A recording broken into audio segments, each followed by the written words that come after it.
But being applied in this case, it seems that these are punitive and repressive measures that are being employed by the police in Dominica simply to punish individuals whom they think should not be advocating their freedom of expression.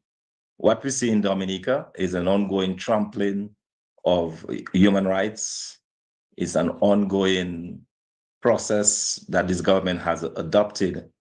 And I call it a slow march towards dictatorship in Dominica. And we continue to stand. A number of us leaders in this position in Dominica are still under threat.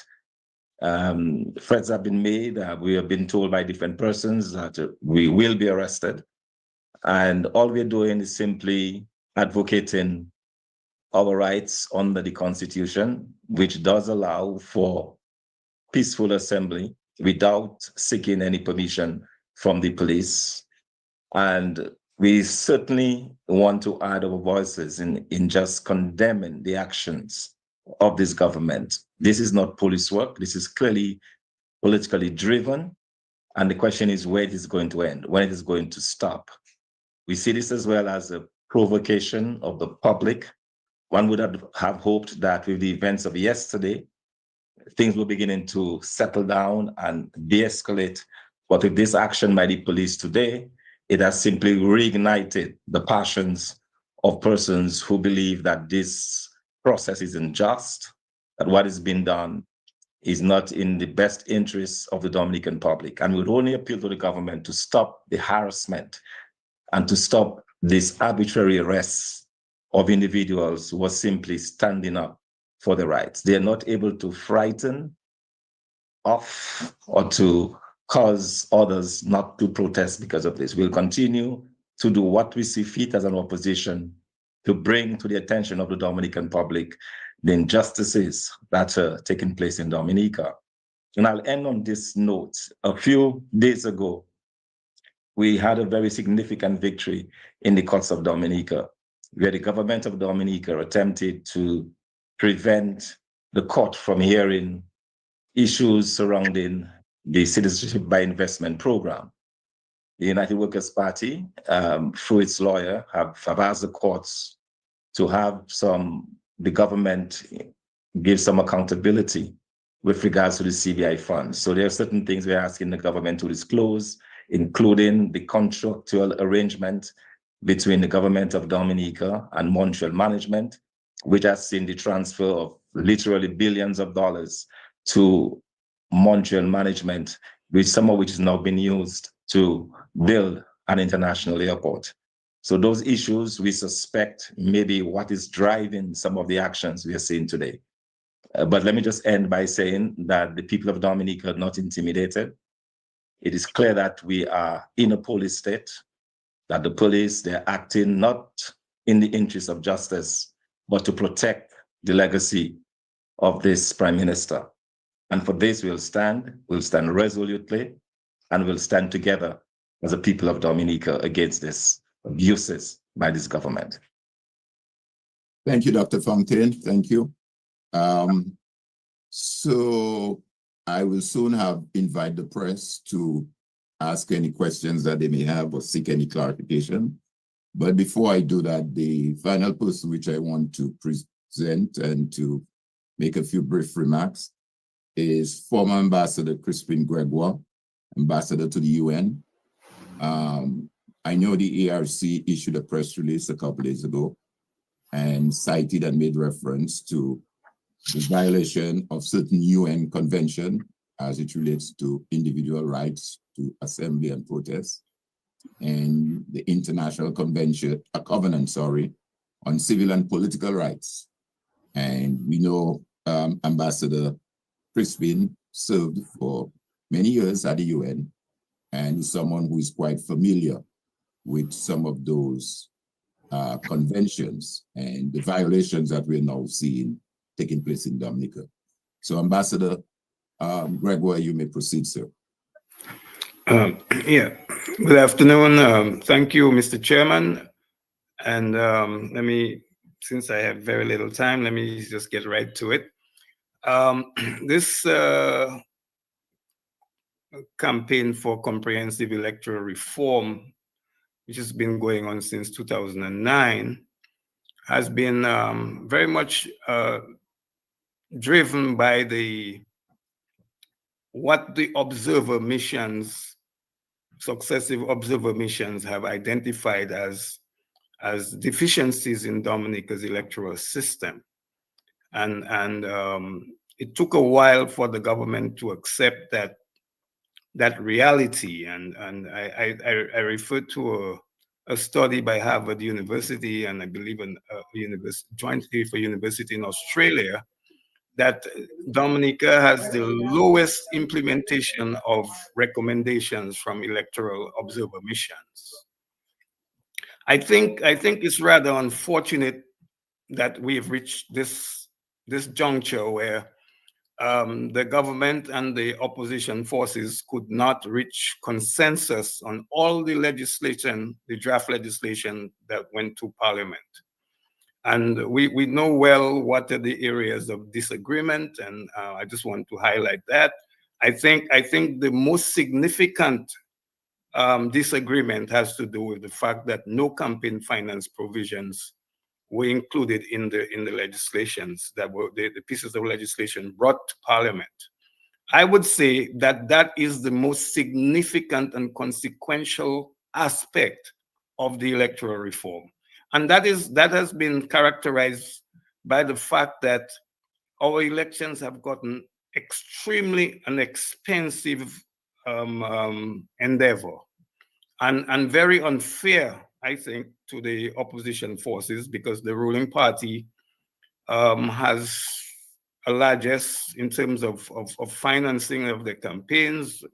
Every Dominican is well aware of the nature of those campaigns, and there's no way that a level playing field could ever be established without campaign finance regulations.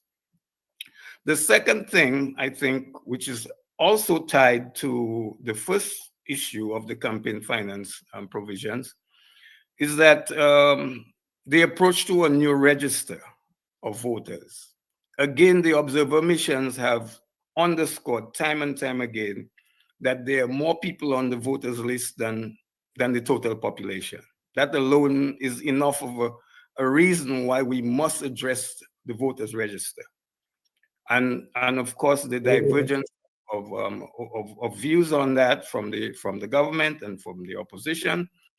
In the legislation that has been passed now, the government preference has been for confirmation of voters as opposed to re-registration, which is the norm in the region, right? And then the vexing issue of residency, of who can vote in the elections. The old legislation had this limitation of if you are 5 years living out of Dominica, your name should be struck off the list. And I must say, there's also that reality of that voters list that we're now going to confirm has a significant number of deceased people on it. We're talking about thousands of the deceased people. So that's another problem. How do you reconfirm people when you have that situation? Because it would have been simple to just follow what other countries have done in the region to re-register everybody in the country, and then we would have maybe a more accurate voters list. I'm not sure that reconfirmation is going to lead to an accurate voters list. The third point I wanted to raise is that the Electoral Commission Act of 2024. I think there's some progress there. And I think most notable is the fact that a dedicated budget from the national budget will go directly after the national budget is passed in Parliament, to the Electoral Commission so they can do their work. No longer do they have to go begging the Ministry of Finance for their funding. However, I should say that there is an inherent problem in the Electoral Commission, what I call the inbuilt deadlock that has become an institutionalized reality, in that the commission is not able at all to make consensus decisions. You have a split between the two parties in the Electoral Commission, and the chairman of the commission has not played his role as the independent member of the commission to resolve the deadlock. So and to bring consensus. So that's the problem. The other thing is that the recommendation of Sir Dennis Byron was for enlarging the membership of the Electoral Commission to bring in civil society representation. One of the sad realities there is that we haven't had a woman on the commission for a while, and in the last 15 years we've not had any woman on the commission. And then there is no provision in the new legislation for conflict of interest.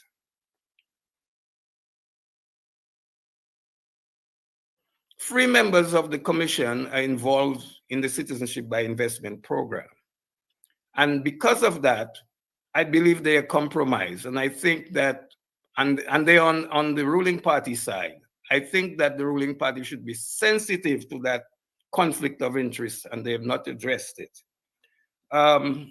So now, as far as last thing I want to say is that Dominica has acceded to a number of rights conventions, the Covenant on Civil and Political Rights, the Convention on Human Rights, the Inter-American Convention on Democracy. All of these three conventions give great detail to what the Dominica has accepted as the norm in the international context. But Dominica is not living up to those provisions of this rights conventions, especially as it relates to the political context of Dominica. And I think it is time for the government of Dominica to begin to, first of all, pass the obligations that come from the international conventions that they have acceded to and ratified must become part of domestic law. So that we can now, and I think now that we enter into this situation of people's rights to protest and their political rights before the courts, I hope that there will be some discussion in the courts about these obligations that our country has acceded to. Thank you, Mr. Chairman. Thank you, Ambassador Gregor. Thank you very much for your presentation. Let me just reiterate very briefly the two areas that Ambassador Gregor referenced, that of campaign financing, and to say that when Sir Byron presented his recommendation and his draft legislation, because Sir Byron did not only present recommendation, he also presented draft legislations on the three areas: the registration of electors, the House of Assembly, and the Electoral Commission. And he did make provision for campaign financing. That was in his draft and in his recommendation. So also was the area of the Electoral Commission that Ambassador Gregor referred to. And both areas were struck down by the government of Dominica. They strike it off. They did not want it. So at this stage, I am going to invite persons from the media. You've heard from the chairman of the ERC, Mr. Johnson Boston. You heard from Dr. Irvin Andre. You heard from Dr. Thompson Fountain. And you just heard from Ambassador Gregor. I will invite anyone from the media, please, once you identify yourself, if you do that by a show of hand, that would help me as well, so I can see on the screen, indicate what media house, your name and what media house, and you can ask your question. If you have a question to a specific presenter, you can do that, or if it's just a general question, any one of the members will respond accordingly. Then, of course, I will also give the opportunity to persons who I see there who are not maybe members of the media to have some brief comments. And again, let's keep it brief so that we can all have a conversation in what is taking place. Mr. Thomas Von Martin, Yes, sure. Go ahead, Mr. Martin. I can't stay much longer, but I just wanted to find out. This situation in Dominica has been ongoing for a long time. Has this been taken to CARICOM or the UN or anybody like that? Because it's an atrocious situation that Caribbean people in other islands, Caribbean people are going through what you guys are going through. And something could be done or should be done or should be made prominent about it. Great question. Great question, Vaughn.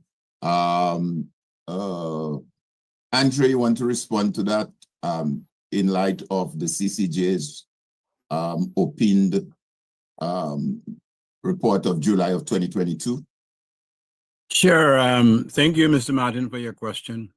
You raise a great question because it's, in many respects, it's a sad indictment of the Caribbean leaders.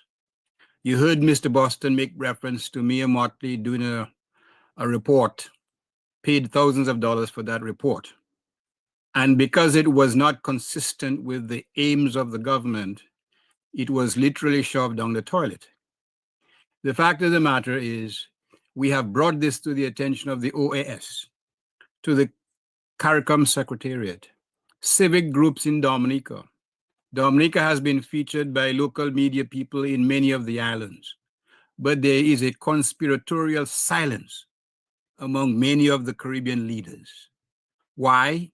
Because perhaps they were also cut from the same cloth. So we have to rely on people like yourself, on the population in the various islands who've supported us. Even as far as Trinidad, a member of the opposition actually was here a few months ago and spoke very eloquently regarding what we're going through and encouraging and exhorting Dominicans that your fight is the good fight. So we will continue that fight, and we hope, whether on an incremental basis, every step is part of the long journey in terms of the fight for democracy. But we will persevere despite the tyrannical arm of the state. Thank you. Mr. Chairman, let me also just chime in on that Sure. very good question from Sure. Mr. Martin. Mr. Martin, in the lead up to the election of 2019, the opposition forces did take their issue to the OAS, and there was an OAS General Assembly meeting on Dominica to discuss that. And I remember very clearly that two things happened there, which was really of concern to me. One of them was that all the CARICOM countries supported Dominica's government, every single one of them. And they've all read the observer mission reports of the Organization of American States, but they didn't see any problem wrong with Dominica's electoral system, full of deficiencies. That's one. The second thing is that the first Trump administration was in power at the time, and the ambassador of United States at that meeting of the General Assembly stated categorically that Dominica should not hold another election until it does the reforms. But the government already had moved to hold an election. They had a date already, and they just simply ignored what the United States said. They ignored what other members of the OAS from South and Central America said about Dominica's problems. They also echoed what the United States was saying, that Dominica should fix the system, and it just died. And then election happened in Dominica. So I wanted to point that out. Thank you, Ambassador Gregoire. Let me just briefly to add to the question that Vaughn raised, which is a very, very good question. Following the 2019 general elections, the opposition party filed a matter in the courts questioning certain irregularities that took place in that election of 2019. The High Court at the time threw out those appeals, those petitions. It was thrown out on the basis, I guess, that there was not enough evidence of facts. As a result of that, that matter could not go on to the next stage, would have been the Caribbean Court of Appeal. That could not have gone to the as an appeal. The attorneys representing the plaintiff in the matter sought the intervention of the CCJ.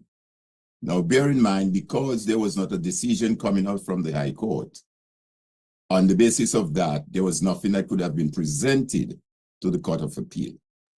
However, the CCJ, in their own deliberate discretion, felt that matter was so significant and important. And there's a report dated July 5th, 2022. You might be able to lay your hands on it. It's available. They were so concerned as to the allegations made in that filing of the irregularities of the 2019 general election that they took it upon themselves to look into this matter, to come together as the CCJ, Caribbean Court of Justice, and say, well, let's take a look at what these guys are saying, because they felt that was something that undermined the core and the principle of the constitutions, of the Constitution of Dominica.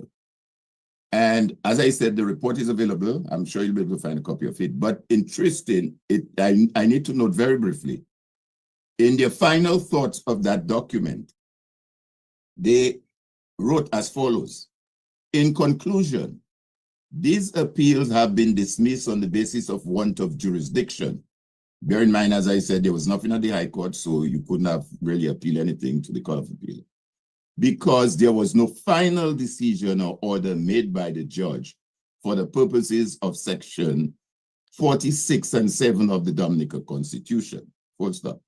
However, there remain areas of grave concern about how the process of these elections was conducted. Further elections in Dominica ought not to proceed with these or similar things. Those were the words of the CCJ. And they went on to say, for my part, in relation to the electoral list issue and the related preliminary conclusion of the trial judge on the pleading as to unlawfulness, the Court of Appeal arguably may have had jurisdiction. Hear what they said? May have had jurisdiction on constitutional grounds, irrespective of whether the decision was considered in the context of section 46 or 7, final or not. So I just thought I wanted to bring that to your attention in response to your question, because clearly what is being shown there is that the CCJ themselves recognized there was something fundamentally wrong with our election process. And as such, we should not go into another election until we have these matters resolved. I will entertain anyone else from the media who wants to ask the question. Go ahead. I'm not media, Alvin. I just kind of wanted to add to that same question, probably something that... If you just identify your name. For Adelaide Paul, member of the ERC. Okay, go ahead. And I think another vexing issue with all of this is also the fact that during all the negotiations and all the town hall meetings and every event, every activity that the ERC planned, most of the events were to educate the public. Every one of those events, a press release was sent to CARICOM. It was sent to other government heads throughout the Caribbean. Oftentimes, we saw that they did receive those reports or those press releases, and we've never gotten a response from any one of those heads of government around the Caribbean or from CARICOM itself. So just kind of want to make a note of that we've been ignored time and again with everything that we've been asking for. However, they found it fit to send the RSS to Dominica to terrorize the community of Salisbury once again for what we've been asking for, electoral reform. Thank you. Any other member of the press wishes to seek clarification or ask a question?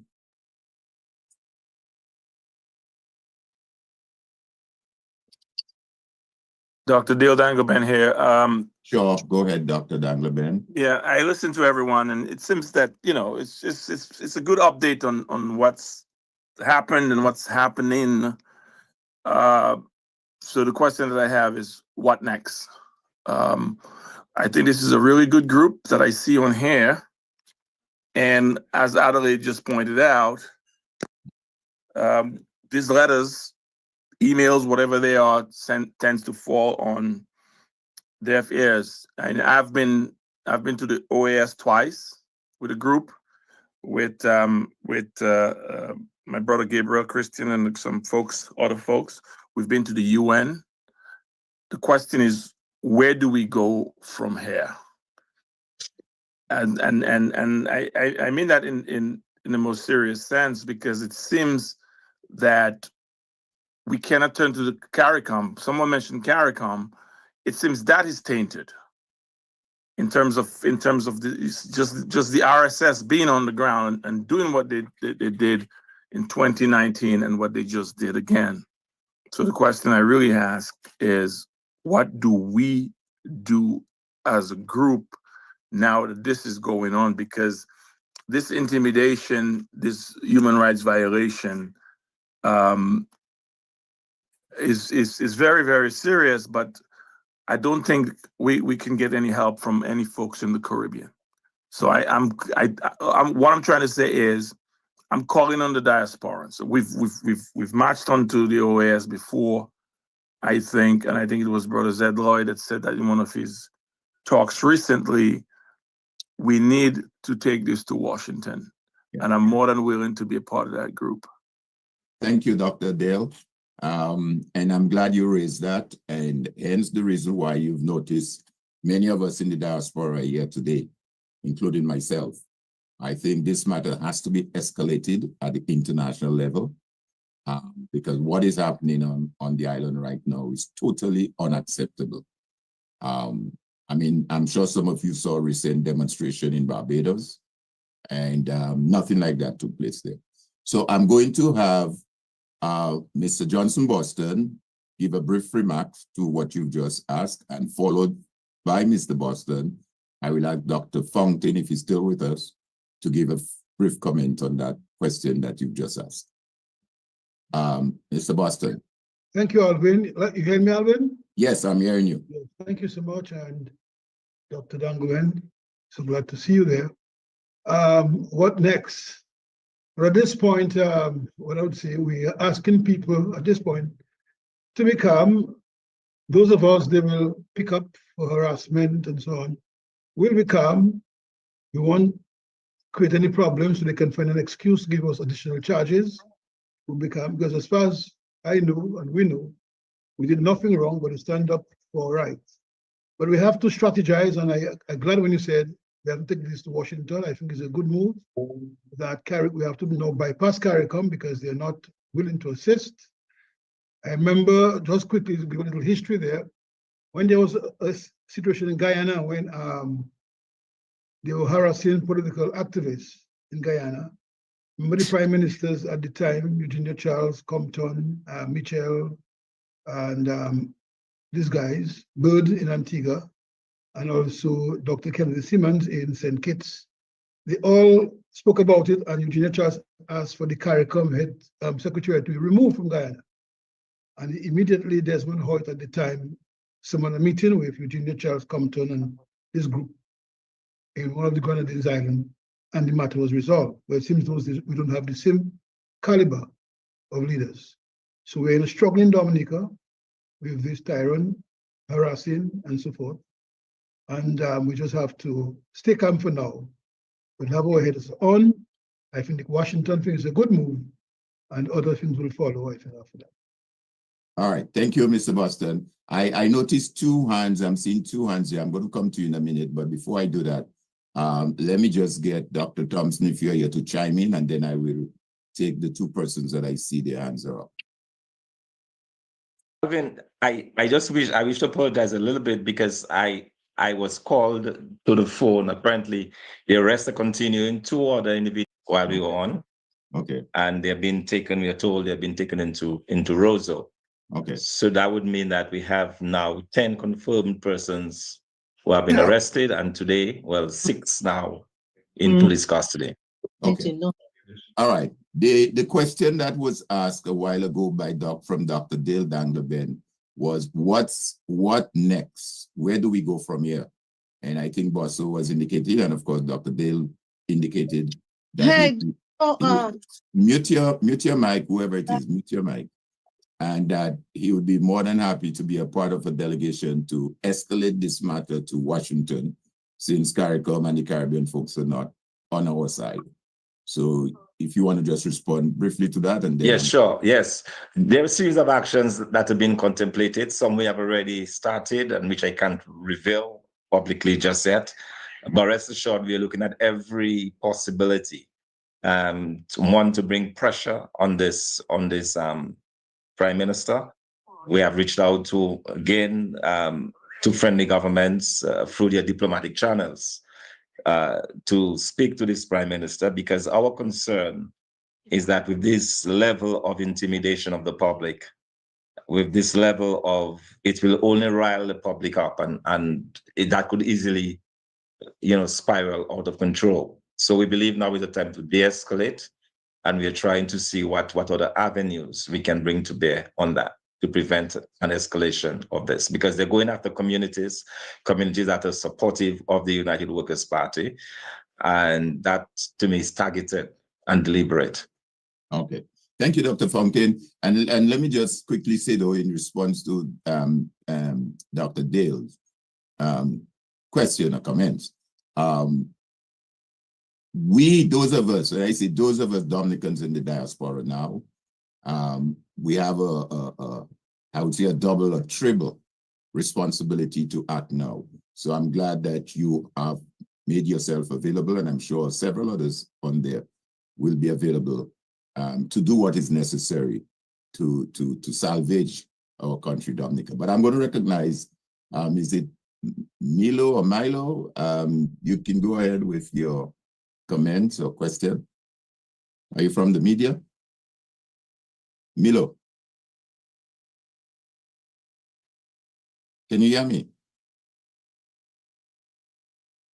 Unmute, Milo, you're muted. Milo? Okay. Apparently, you're still muted. Your hands are up. I'm trying to get you, but somehow I'm not sure. Bernard, there is a Bernard iPhone. Bernard, can you go ahead? Unmute. Yes, good evening to you, Alvin, and to everyone on here. First of all, I am obviously an independent Dominican individual, and you know me well. I am not a press person. I'm just a concerned Dominican. I am hoping that we still have the member of the international press here, and hopefully other regional press, hopefully on here, because I really believe that this issue needs to be regionalized and internationalized, because for too long now, Dominica has been suffering alone, very much like Salisbury, suffering all on its own in relation to our local politics. But I thank Mr.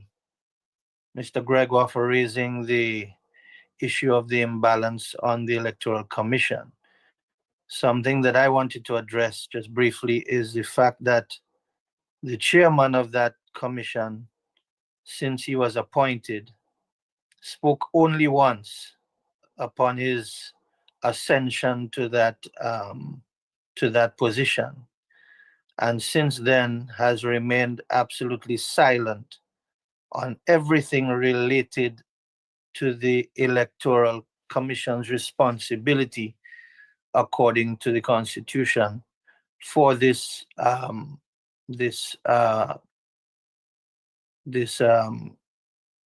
variation in electoral laws. So I think that needs to be highlighted, the fact that the leader of the very commission that is by constitutional mandate has responsibility for dealing with this matter has remained silent. Okay. Also, I'd just like to say very quickly that I'm very concerned about the utterances of the Prime Minister over a very lengthy period of time, stating that the country is too free, also stating that he did not intend to remain in politics any further than April 2025, yet when he was asked a question recently, he couldn't answer, and he deferred the response to the party that he leads. He's removed the rights from his supporters to decide on who should represent them, and he chooses representatives all on his own. And finally, I think something that we need to really take note of as persons who are fighting for free and fair elections and proper representation is the fact that he has stated publicly on a number of occasions that his next intended target after passing this law would be our very constitution, which affords us certain protections, allows for us to protest and to assemble freely, and among other things. And if he were to tackle the constitution and make any variations to it, we may very well lose many of these freedoms afforded to us under the constitution. Okay, thank you very much. That will be my contribution. Yeah, thank you very much for your contributions. Thank you. Hello, is it okay if I talk now? Can I talk now? Can you hear me? Is that Milo? Yes, it is. Okay, yes, go ahead and let's try and be brief, because we have as many as well over 50 something persons there. So let's be brief with our contribution. Go ahead, Milo. Go ahead, go right ahead. You're muted again. You're muted now. You need to unmute yourself. Milo, you're still muted. What's happening now? Yeah, okay, I'm hearing you now. Okay. Go ahead. Okay, good evening. My name is Alex. I'm a Dominican. I've been living in Switzerland for the past 25 years. And it's really,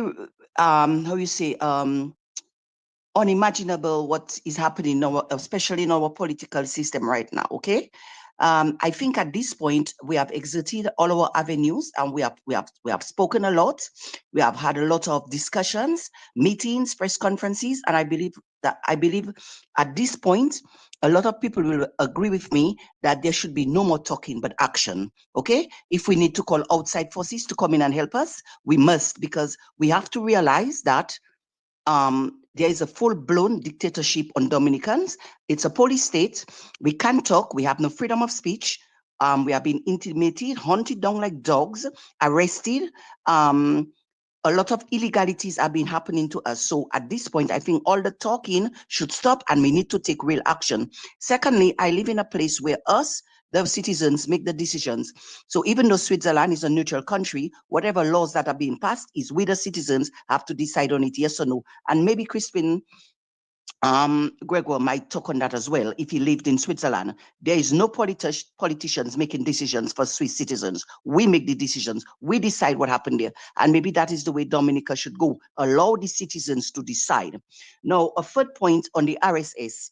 The RSS was created by Mary General Charles along with Reagan because they didn't want what happened in Grenada on the bishop to happen again. So this cluster of people were created, the soldiers. Now, these people haven't passed through any legalities, any legal court. They are not justified as a community of people to come in and create disturbances. They more look like rogue soldiers want to kill, use gunpoint to frighten people, and we should question that, right?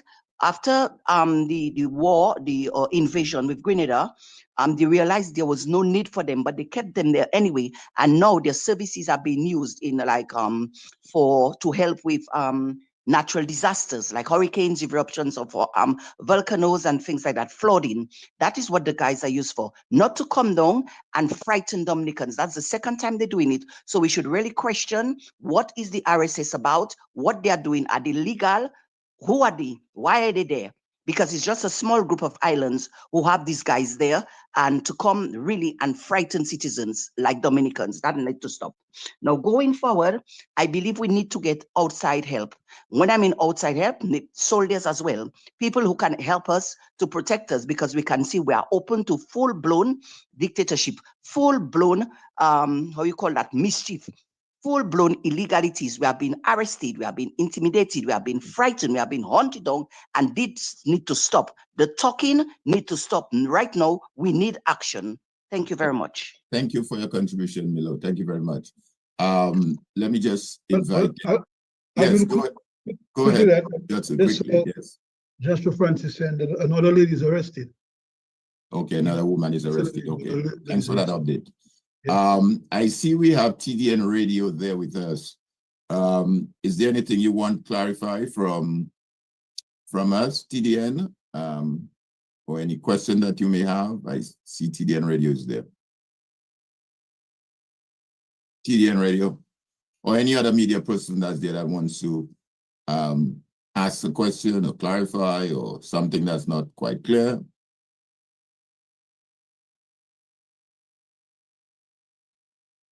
Okay, let me Alvin, ask. Yes, go ahead. Alvin, just quickly, just a suggestion. As I said earlier, I would have been hopeful that we would have had more regional journalists on board here. Yes. Since they don't seem to be present, if you guys are recording this, I would suggest that you'll pass it on to regional journalists after this is done. Yes, certainly. Thanks for that suggestion. We'll proceed with that. I see, I don't like to put folks on the spot, but I see Lennon Matthew, his hands is up, and Lennon would want to chime in. And let's, as I say again, let's just be brief so that we can give as many people to make their comments. Go ahead, Lennon. Thanks for the invite, and good afternoon to you folks on there. I think the most important question somebody asked is, where do we go from here? We have seen the manipulation of the electoral process. We have seen the manipulation of the financial resources by the party in charge to steal and win elections. We have seen elections called out of cycle in our local parlance, catching people with their pants down. The last election, as I have lamented several times, was not a democratic election, because if your genesis of your electoral process is not democratic, then ultimately the building you have cannot be democratic. And that's why we found ourselves where we were in Parliament last week. And like I said, the only thing that was going to stop that vote was the people of Dominica preventing Parliament from holding its hand. There are some constitutional questions I think we need to ask ourselves, and I brought it up in the media. The mace that is carried by the sergeant of arms, if it's not in Parliament, which is a symbol, it's just a symbol. It's not a human. It's a symbol. If that symbol is not in Parliament and does not go through the process, no matter how much Parliament sit and try to pass laws, it cannot be laws, because the mace has to be in Parliament for the Parliament to be properly constituted. I don't know why we are going through Parliament without a parliamentary opposition leader.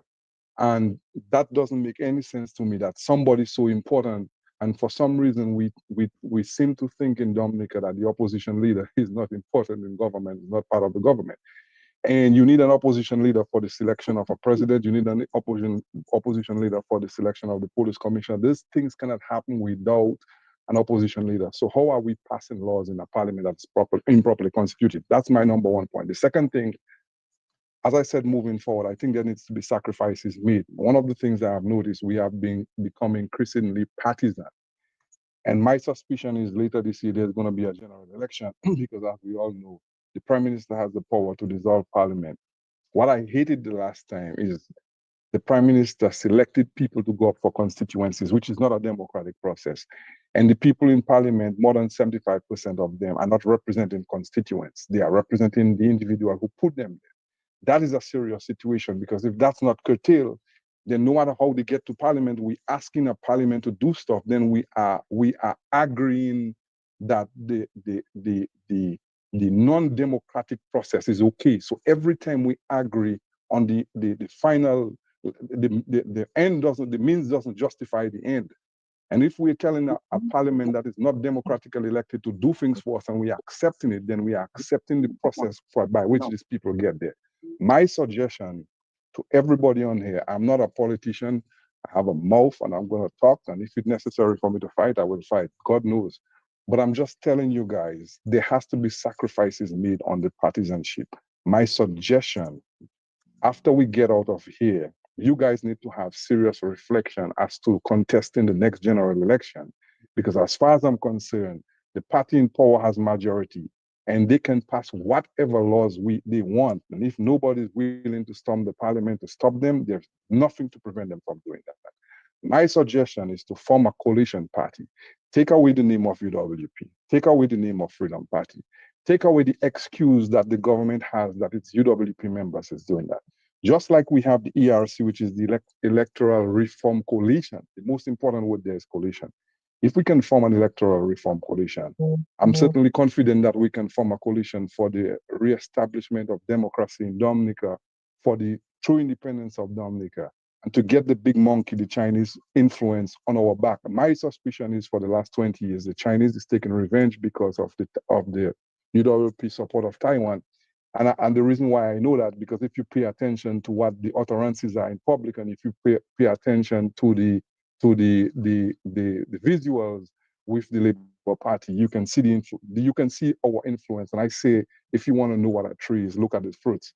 My suggestion, I strongly believe, after we leave here today, is form a coalition organization, select suitable men and women through the right process, have the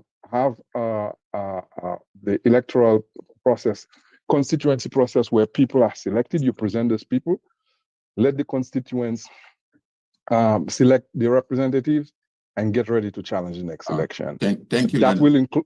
Yeah. Thanks. You. Alvin, quick update. Yes. I just seen they said 2 more from Lapland has been picked up. Okay. All right. Okay. So thanks for your contribution, Lennon. I'm going to try to bring this press conference to a close in a while. I know there are several of us here, and there's some folks who would like to but chose not to.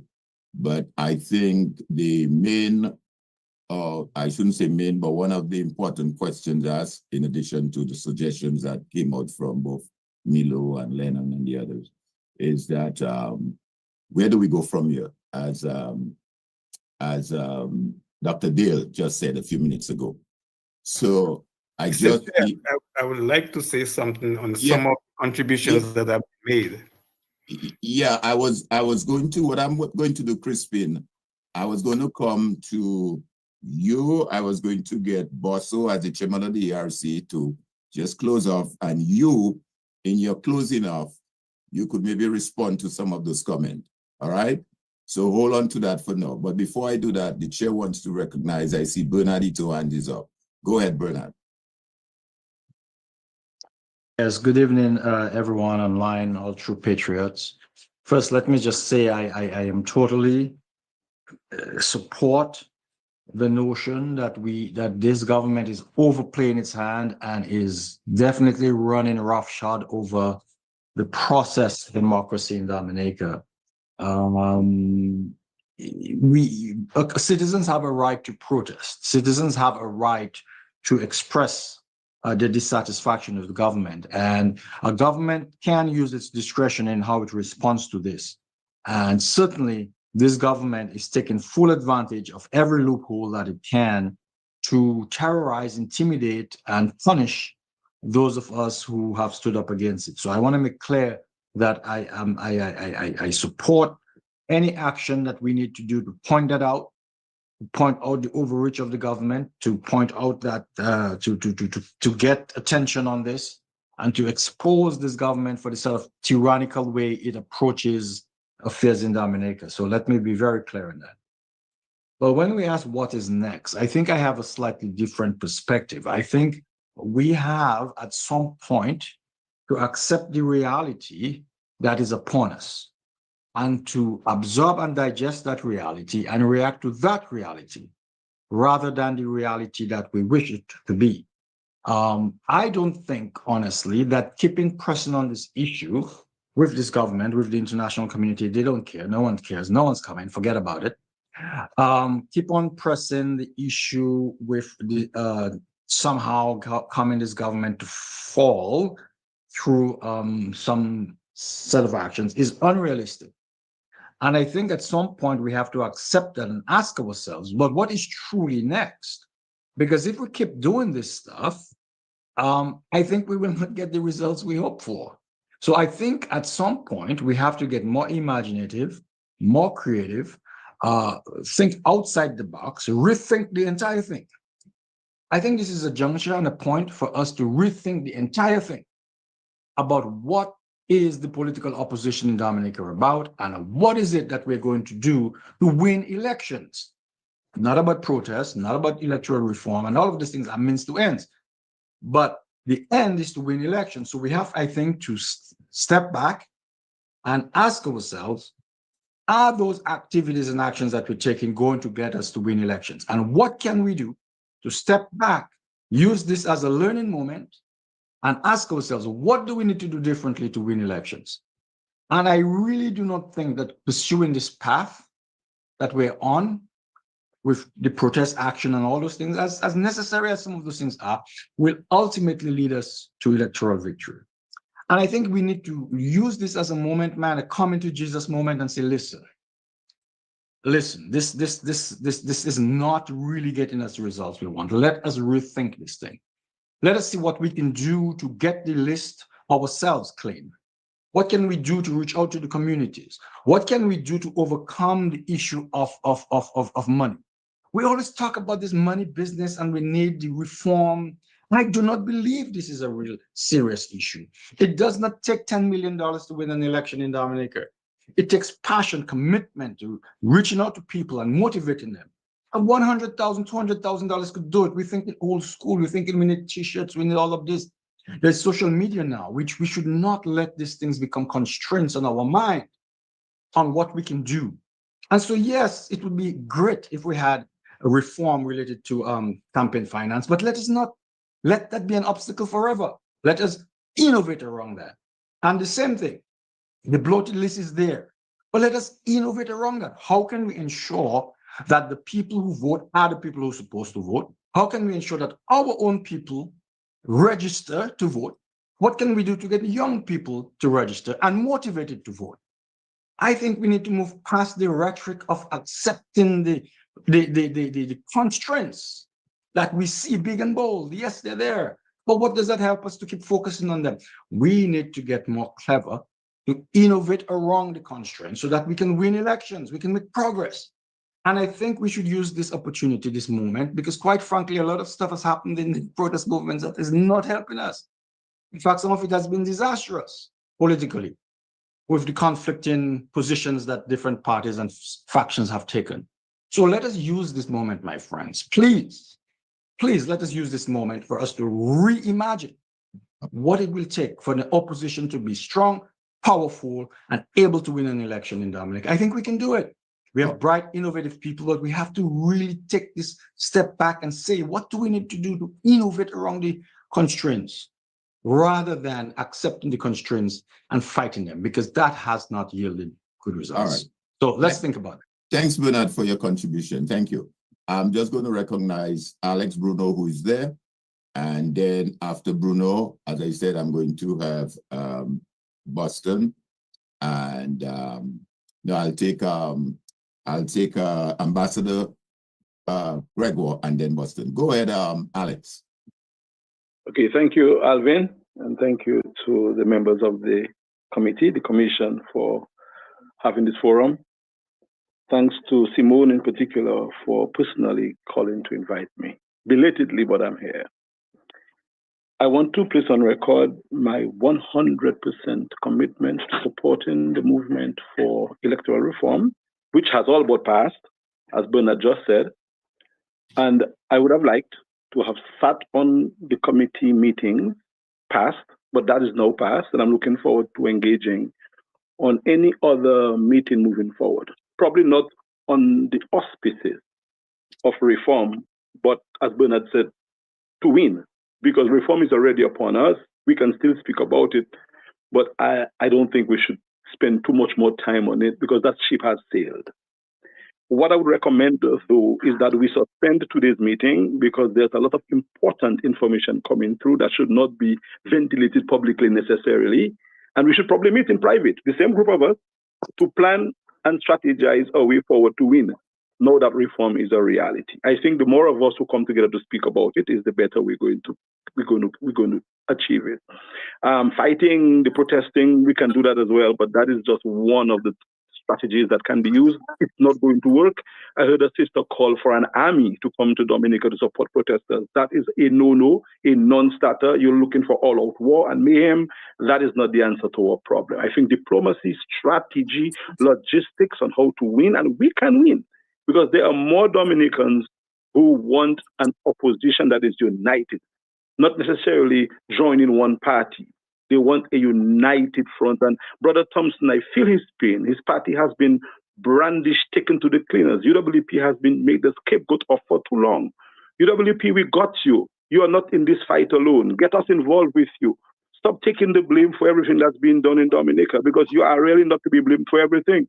So if we can expand the conversation beyond just UWP and Labour, we, I think, have a better opportunity to make traction in the opposition.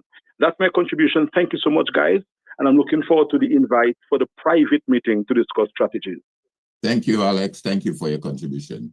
So let me at this stage call on Ambassador Crispin.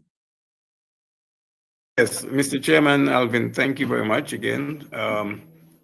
I just want to say that I am worried about the juncture that we've reached. I didn't think that we would reach there. As I said at the beginning, I had hoped for consensus before we went to Parliament so that we could all agree on a new electoral governance regime. That did not happen. We are still deadlocked.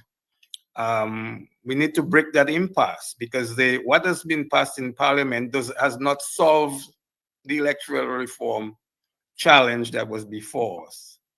One of my biggest concerns in all of this was how the Electoral Commission, a creature of the Constitution, was cast aside. And the gross overreach by the Prime Minister and his cabinet and took on electoral reform as though they're the ones giving the country electoral reform. No, it had to come from the bottom, like the sister from Switzerland who spoke. What I would have liked to see is that bottom-up process that would have led to a consensus arrangement that we would all agree that is the future governance of elections in Dominica. We are not there. Now, how do we move forward? I agree with Alex Bruno that we need some diplomatic kind of approach. I myself, as a former ambassador, and also not only just a former ambassador, I managed 2 campaigns for the Labour Party in 2000 and in 2005. I don't have much of a connection with the Labour Party, but I think that I can rise above politics and speak to all the sides. Maybe my least connection is with the ruling party, but having come from there before, I'm an independent today. I am willing to speak to them because I think what is happening there is not good for Dominica. It's giving us a bad image in the international community. I wanted to mention something about the opposition in Parliament. We have sailed. We've sailed from where we were on Wednesday, and the election bills have been passed. But it's rather unfortunate that all of the members of the opposition in the Parliament saw it fit to support a deficient electoral process and vote for it, and that is really unconscionable and unacceptable. But you know, I'm not in Parliament, so I feel that much consensus that emerged in the Parliament really did not help the process at all. So I am hoping that reason will prevail. I'm very worried about all the people who've been arrested for standing up for their democratic rights, and the fact that those conventions actually gives credence to the protest process. Now, of course, the government will say, "Oh, you all didn't have permission to hold the protest."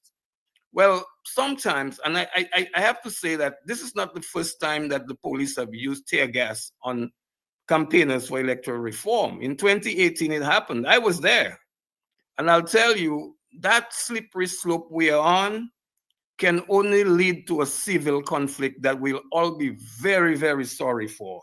And it's unfortunate that the CARICOM leaders and CARICOM governments pay no attention to what's happening in Dominica, in their own region. They have not seen it fit to tell the Prime Minister of Dominica, get your house in order. And I think part of the diplomatic démarche that has to be done will have to include them. And I support the call by people like Dr. Dale Dangelman, who's saying, let's take it to Washington. There's a new dispensation in Washington. Let's get Washington also focused on what's happening in Dominica. Thank you. Thank you, Ambassador. Okay, so I will now hear briefly from the chairman of the ERC, Boston, and then I'll bring this discussion to a close. Alvin, can I quickly, before I go, because I really have to leave, just it's Adelaide here. Yeah. And I just kind of wanted to put this last thing on the table, because what has happened is that I think so many different factions of the opposition has had so many different ideas. And I don't think any one idea is the perfect idea. What we've seen through all of this, and I spoke about this organic movement, this organic buildup of something.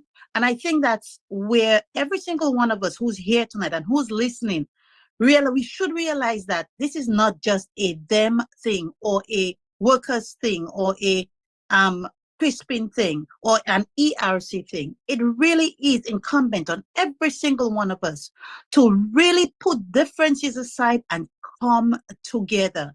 The only way we can defeat this, they'll ask, what is the next step? What are the next steps? It has to be from every different angle. We have to be, Bernard said, we have to be maybe more strategic. We have to be more strategic. Maybe sometimes you have to be more clandestine. Maybe sometimes you have to be a little bit more forgiving.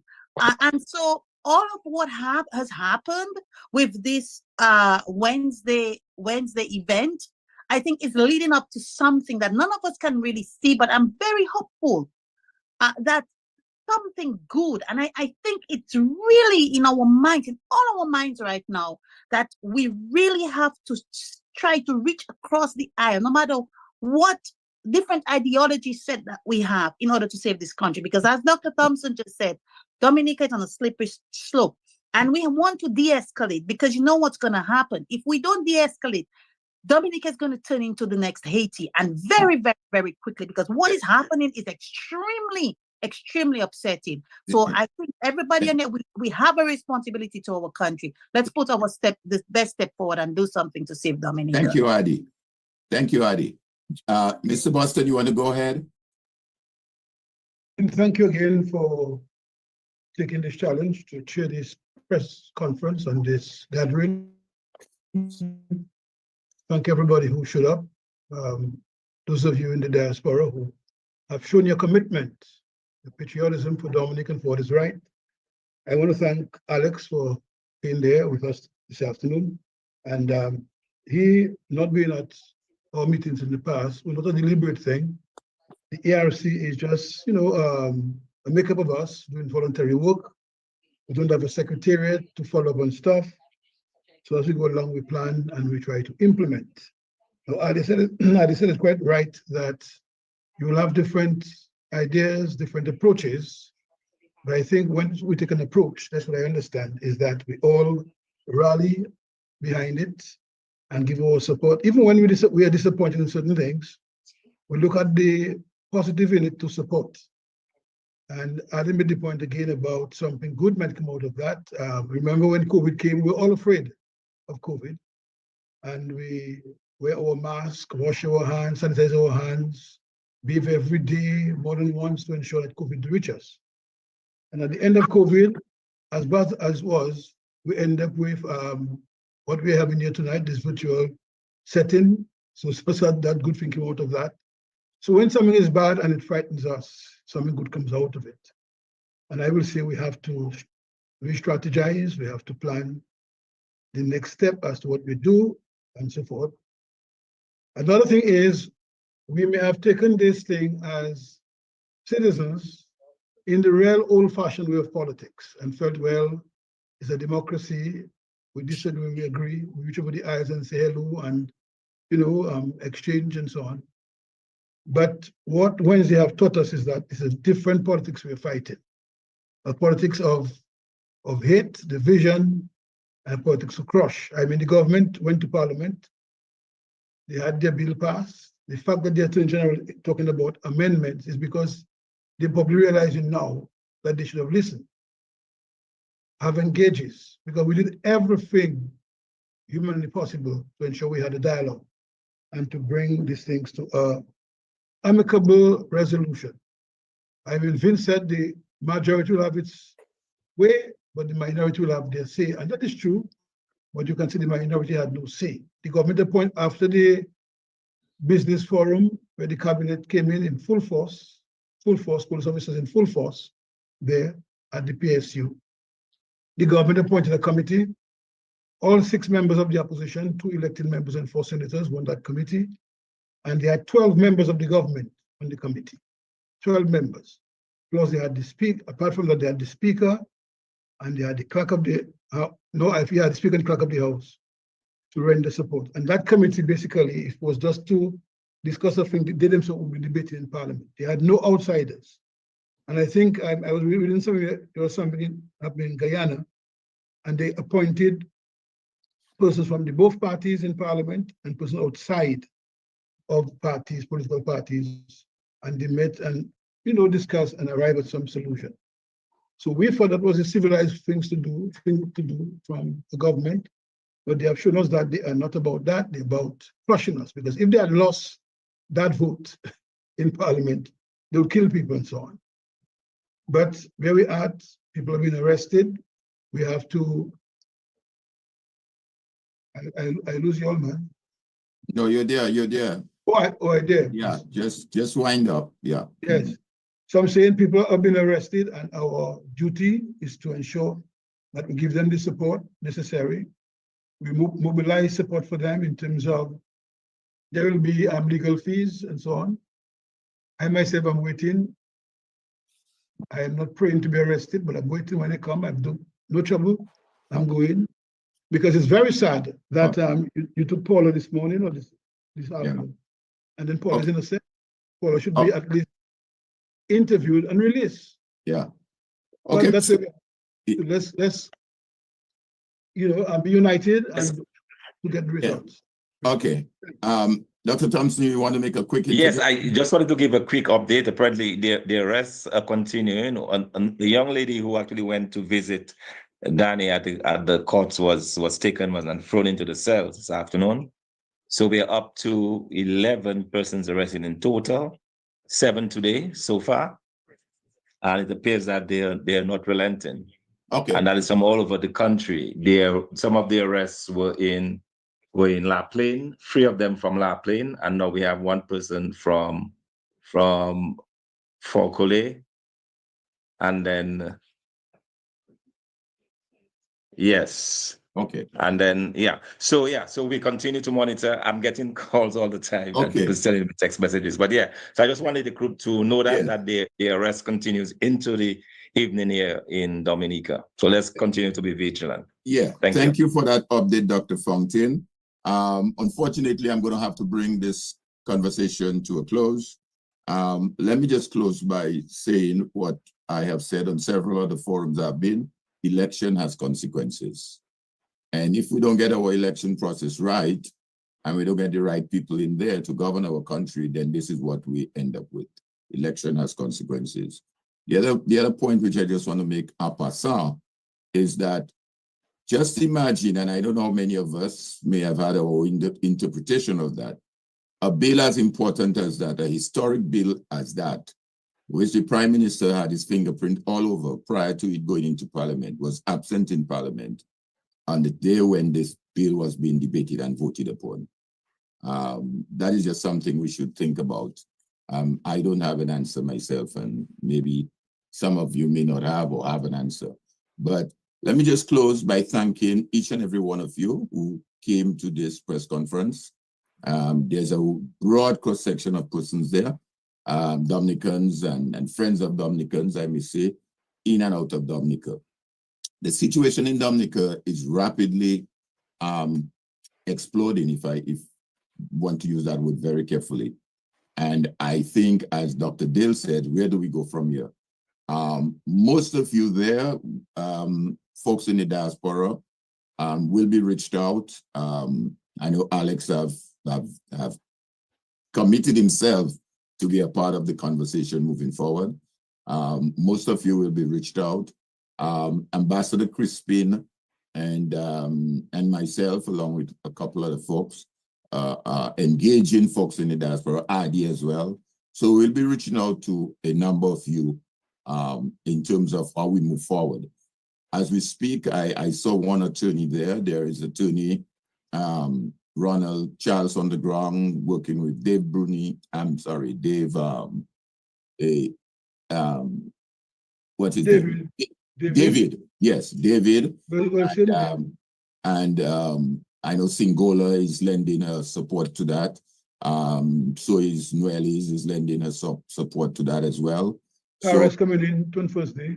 And Cara is coming in on Thursday. So there are a number of attorneys on the ground that are lending their support to on the legal front of things. And we are also making an appeal to attorneys throughout the region that we have connections with to assist as well.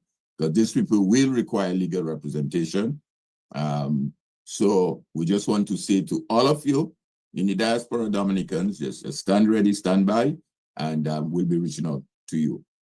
Thank you again, and let's continue to pray and hope for the best for Dominica. Pray and act. Prayer without action is futile. So we have to pray and act and hope for the best for our beautiful country, Dominica. And it's so ironical that all of this is, for those of us who are Christians, all of this is taking place during the season of Lent. Can you imagine how ironical this is? During the season of Lent, these persons have been persecuted in the manner in which they have been persecuted. So let's continue to do what we got to do and stay engaged. And thank you again for your participation and attendance. Thank you. Thank you.